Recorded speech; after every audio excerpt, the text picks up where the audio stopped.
원달러 환율이 1,330원 중반대까지 올랐습니다. 서비스 지표의 견조한 흐름에 고유가까지 맞물리면서 달러화가 강세를 보이고 있습니다. 개학을 맞은 뉴욕주 당국이 코로나19 검사 키트와 마스크를 제공하며 방역을 강화하고 있습니다. 제약사 화이자와 모더나가 새롭게 내놓은 코로나19 개량 백신이 최근 감염이 증가하고 있는 피롤라 변이 예방에도 효과가 있는 것으로 나타났습니다. 빠르면 10월부터는 미국 내에서도 전문직 취업비자 갱신이 가능해질 것으로 보입니다. 살인 혐의로 종신형을 선고받은 죄수가 펜실베니아주의 한 교도소에서 탈옥한 지 일주일째 검거되지 않고 있습니다. 이상은 이 시각 주요 뉴스입니다. 시청자 여러분 안녕하십니까? KBN 뉴스입니다. 원달러 환율이 1,330원 중반대까지 올랐습니다. 서비스 지표가 견조한 흐름을 보이면서 인플레이션 압력이 커진 데다 고유가까지 맞물리면서 달러화가 강세를 보이고 있습니다. 오늘 서울 외환시장에서 원달러 환율은 전 거래일 종가 대비 4.9원 오른 1,335.4원으로 마감됐습니다. 이날 환율은 2.1원 오른 1,332.6원으로 출발한 이후 오전 중 1,337.5원까지 올랐다가 오후 들어 상승폭을 줄이며 마감됐습니다. 최근 들어 환율은 상승 압력을 받고 있습니다. 전날 환율 종가는 지난 8월 23일 이후 9거래일 만에 1,330원대로 올라섰습니다. 이런 환율 상승의 요인으로는 미국의 경기 호조가 작용했다는 분석입니다. 지난 8월 서비스업 구매 관리자 지수 PMI는 54.5를 기록해 반년 만에 최고치를 기록했고 월가의 예상치 52.7도 크게 웃돌았습니다. PMI 지수가 50을 넘으면 업계의 호황이 이어졌다는 것으로 관련 품목의 물가가 높은 수준에서 유지되거나 추가로 오를 수 있다는 의미입니다. 이렇게 경기에 대한 낙관적인 전망이 제시되면서 고물가가 이어지고 이에 따른 연방준비제도의 통화 긴축도 예상보다 강해질 수 있다는 전망이 나옵니다. 여기에 주요 산유국의 감산 연장 계획도 물가를 끌어올리는 요인으로 지목되고 있습니다. 이런 여파로 달러 등 안전자산에 대한 선호 심리가 강해지면서 6개국 통화에 대한 달러 가치를 나타내는 달러 인덱스는 105를 돌파해 지난 3월 이후 가장 높은 수준을 기록했습니다. 뉴욕주에서는 새로운 학기가 시작됐습니다. 개학과 함께 주 당국은 코로나19 검사 키트와 마스크를 제공하며 방역을 강화하고 있습니다. 뉴욕 주정부는 공립학교 개학에 맞춰 오늘부터 코로나19 검사 키트와 마스크를 제공합니다. 캐시오컬 뉴욕 주지사는 학군 및 교육위원회를 대상으로 검사 키트와 마스크 수요 조사를 실시하고 요청이 제출되면 검사 키트와 N95 및 KN95 마스크를 각 학군에 배포할 것이라고 발표했습니다. 올여름 새로운 변종 바이러스가 검출되고 코로나19 확진자와 입원 사례가 증가한 데 따른 조치입니다. 또 호컬 주지사와 주 보건국은 코로나19 예방을 위해 최신 연방질병통제예방센터 학교 재침을 검토하고 지역 보건기관과 협력해 효과적인 공중보건 조치를 시행할 것을 권고했습니다. 학생과 교직원들에게는 백신 접종과 코로나19 검사 및 증상이 생길 경우 집에 머물 것과 잦은 환기를 통해 바이러스 확산을 방지하고 올바른 손 씻기 및 위생 습관을 교육하는 것 등이 권장됐습니다.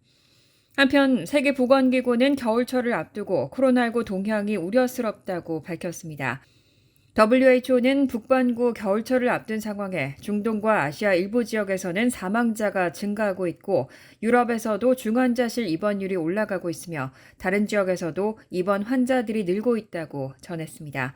이어 입원자 수와 사망자 수가 계속 증가하는 것은 이에 맞서 싸우기 위한 도구가 계속 필요하다는 것을 보여준다며 백신 접종뿐만 아니라 검사의 중요성에 대해서도 강조했습니다. 제약사 화이자와 모더나가 새로운 코로나19 개량 백신을 내놓고 보건당국의 승인을 기다리고 있는데요. 최근 감염이 증가하고 있는 하위 변이 BA.2.86 예방에도 효과가 있는 것으로 나타났습니다. 오늘 화이자는 바이오엔텍과 함께 개발한 코로나19 개량 백신이 쥐를 대상으로 한 전 임상시험에서 BA.2.86에 대한 강력한 항체 반응을 끌어냈다고 밝혔습니다. 모더나는 더 나아가 자사의 개량 백신이 사람을 대상으로 한 임상시험에서 치료되지 않은 자연 항체 반응에 비해 BA.2.86에 대한 중화항체가 8.7배 증가했다고 설명했습니다. BA.2.86는 지난 7월 덴마크에서 처음 발견된 이후 전 세계적으로 확산 조짐을 보이면서 최근에는 미시간과 뉴욕, 버지니아주 등에서도 발견됐습니다. BA.2의 하위 변이로 분류되지만 스파이크 단백질의 돌연 변이 수가 30여 개나 많은 것으로 알려지면서 각국 보건당국의 우려가 커져왔습니다. 질병통제예방센터는 BA.2.86가 과거 코로나에 걸렸거나 백신을 맞은 사람들에게도 감염을 일으킬 수 있다고 밝힌 바 있습니다. 한편 화이자와 모더나의 개량 백신은 면역 회피력이 뛰어난 것으로 알려진 올해 우세종 XBB.1.5 하위 변이를 겨냥해 개발됐습니다. 화이자와 모더나는 미국과 유럽 보건당국에 백신 승인을 요청했는데 지난 5일 화이자 백신은 유럽 당국의 승인을 받았고 미국에서는 이달 말이나 다음 달 승인이 날 것으로 예상되고 있습니다. 앞서 지난달 이들 백신 업체는 새 백신의 초기 테스트에서 코로나19의 또 다른 변이인 EG.5, 일명 에리스의 예방에도 예방 효과가 있는 것으로 나타났다고 밝혔습니다. 빠르면 10월부터는 미국 내에서도 전문직 취업비자 갱신이 가능해질 것으로 보입니다. 국무부가 지난 2004년 이후 중단됐던 국내 비자 갱신 프로그램을 재도입할 예정이라고 밝혔습니다. 오동윤 기자가 보도합니다. 어제 연방 국무부는 H1B 외에 주재원 비자 L1 소지자를 대상으로 이르면 내년 회계 연도가 시작되는 10월부터 국내 비자 갱신 프로그램을 재도입할 예정이라고 밝혔습니다. 이 프로그램이 도입되면 H1B 비자 소지자나 L1 소지자는 본국이나 미국 근접 국가에 가지 않고도 미국 안에서 비자 연장을 할 수 있게 됩니다. 미국에서 H1B 또는 L1 비자를 신청했거나 갱신한 한인들 역시 본국에 돌아가지 않고 비자 갱신이 가능해서 큰 도움이 될 것으로 전망됩니다. 국무부는 시행 결과를 지켜본 후 이를 다른 비자로도 확대 적용하는 것을 검토하고 있습니다. 2004년까지 허용됐었던 국내 비자 갱신 프로그램은 신청자의 신원조회 강화 등의 이유로 중단된 바 있습니다. 이후 H1B 등 비이민 취업비자 신청자는 국내에서 비자를 갱신할 경우 본국으로 돌아가 미국 대사관 또는 영사관에서 인터뷰를 하고 비자를 발급받아야 했습니다.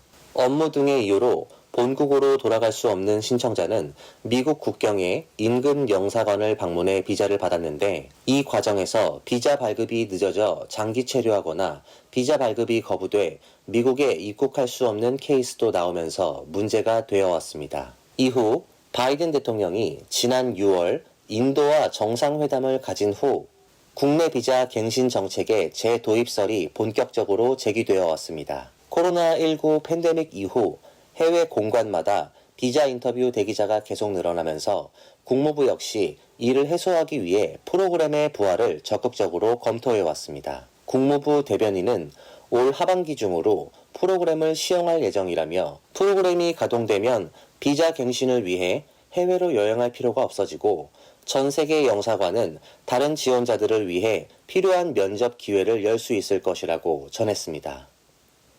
KBN 뉴스 오동윤입니다.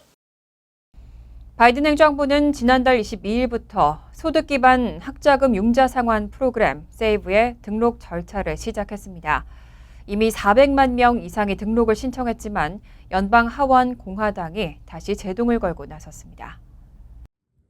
빌 캐시디 의원 등 공화당 소속 연방 상원의원 14명이 바이든 행정부의 새로운 소득 기반 학자금 융자 상환 프로그램인 세이브 프로그램의 폐지를 요구하는 결의안을 상정하고 본격 논의에 들어갔습니다.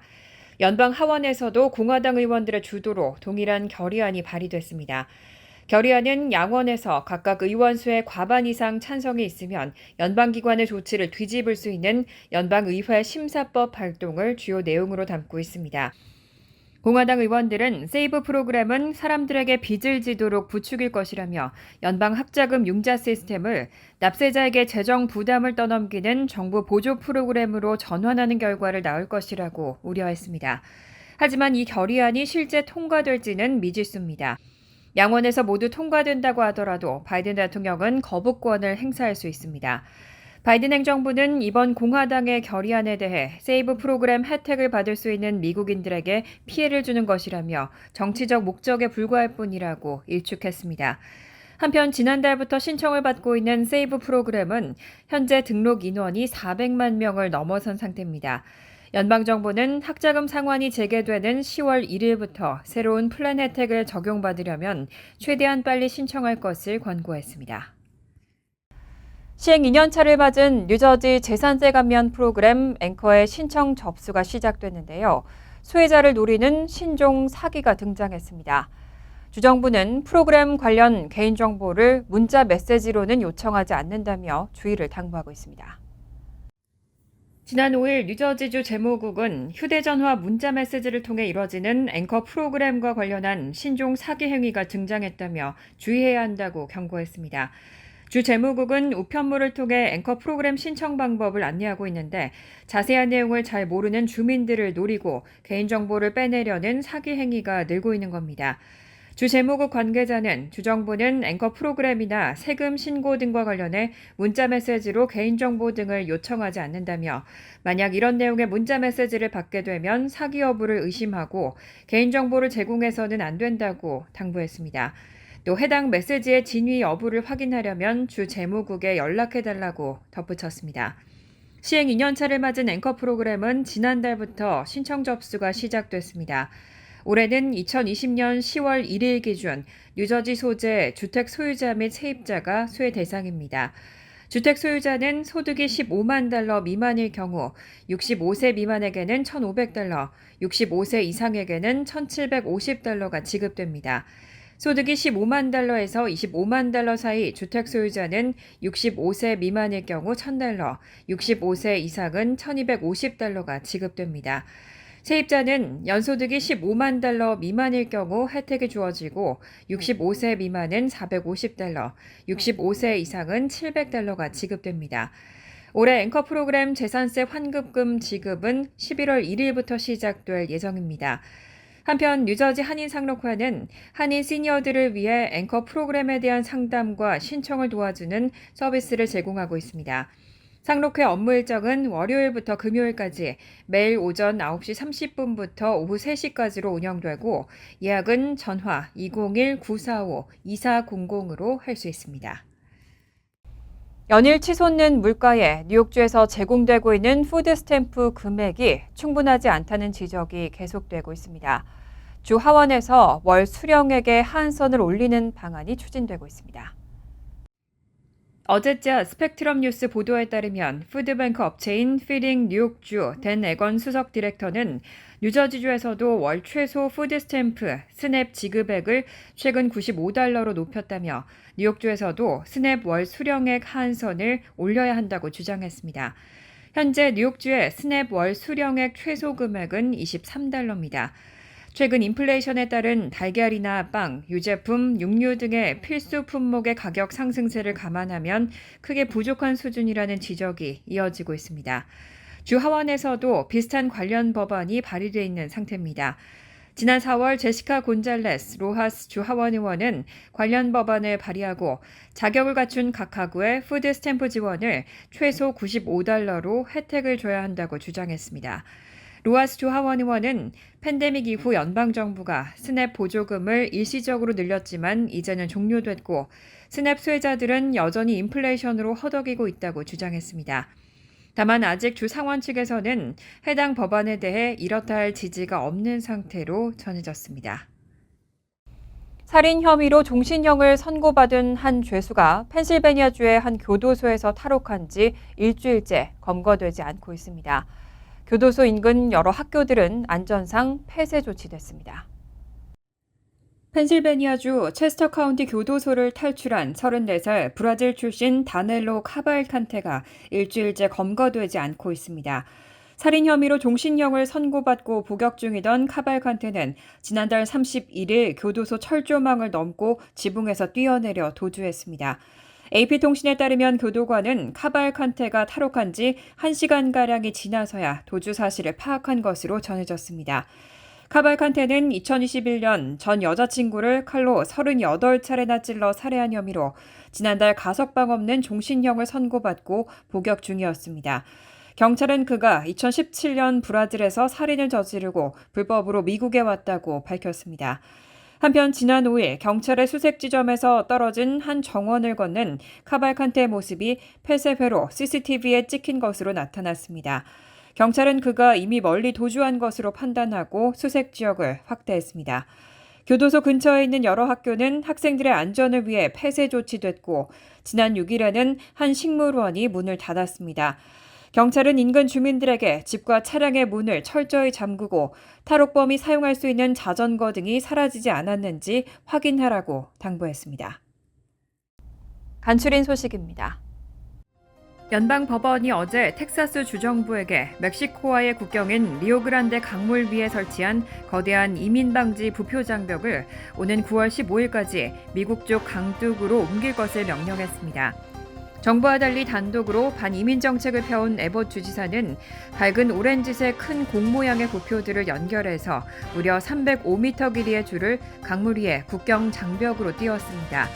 법무부는 텍사스주 오스틴의 연방지법원에 인도주의적 문제와 환경 오염 등을 이유로 즉시 철거하게 해달라는 소송을 제기했습니다. 미국 50개 주 컬럼비아 특별구 푸에르토리코가 구글을 상대로 제기한 반독점법 위반 혐의 소송이 잠정 합의에 도달했습니다. 레티샤 제임스 뉴욕주 법무장관은 어제 성명을 통해 경쟁과 혁신, 소비자를 위해 가격 인하를 장려하는 공정한 시장을 위해 싸웠다면서 향후 30일 안에 합의를 마무리하고 자세한 내용을 공유할 것이라고 밝혔습니다.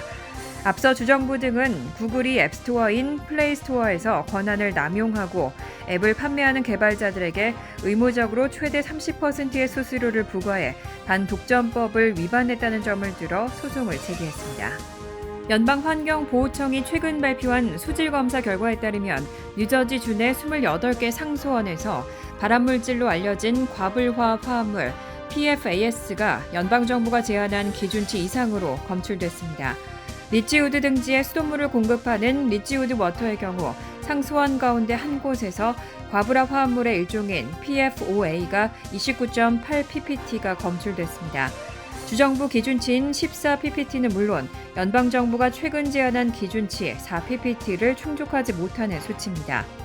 파크리지 수자원국의 한 상수원에서는 PFOA가 9.8ppt가 검출됐습니다. 주정부 기준은 충족되는 수준이지만 연방정부가 제한한 기준치보다는 크게 높은 수치입니다. 뉴저지주 환경국은 지난 6월 주내 70개 이상 수돗물 공급업체가 3가지 PFAS 화학물질에 대해 주정부가 요구하는 기준치를 충족하지 못하고 있다고 밝힌 바 있습니다. 뉴욕시에서 주정부가 발급한 라이선스 없이 마리화나를 판매하는 곳들이 기승을 부리고 있는 가운데 시의회가 민원 전화 311 신고로 불법 마리화나 판매를 단속하는 방안을 추진하고 있습니다. 시의회 소비자 근로자보호위원회는 어제 공청회를 열고 불법 마리화나 판매에 대한 불만을 제기할 수 있는 방법을 마련하는 조례안에 대해 심의했습니다. 조례안이 통과되면 시정부는 민원 전화 311 플랫폼에 불법 마리화나 판매를 신고할 수 있는 카테고리를 만들어야 합니다. 또 시정부는 정기적으로 접수된 민원을 파악하고 데이터를 공개하도록 하고 있습니다. 환율과 증권 소식입니다.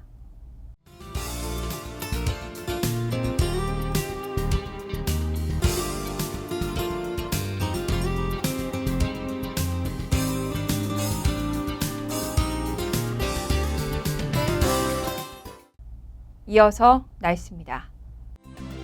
금요일은 부분적으로 화창하겠지만 오후부터는 천둥 번개를 동반한 소나기 가능성이 있습니다. 낮 최고 기온은 83도, 섭씨 28도, 밤 최저 기온은 75도, 섭씨 24도로 예상됩니다.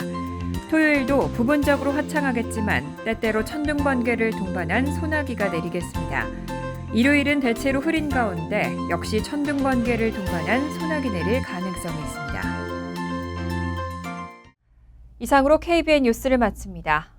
KBN과 함께 즐거운 저녁 되시기 바랍니다.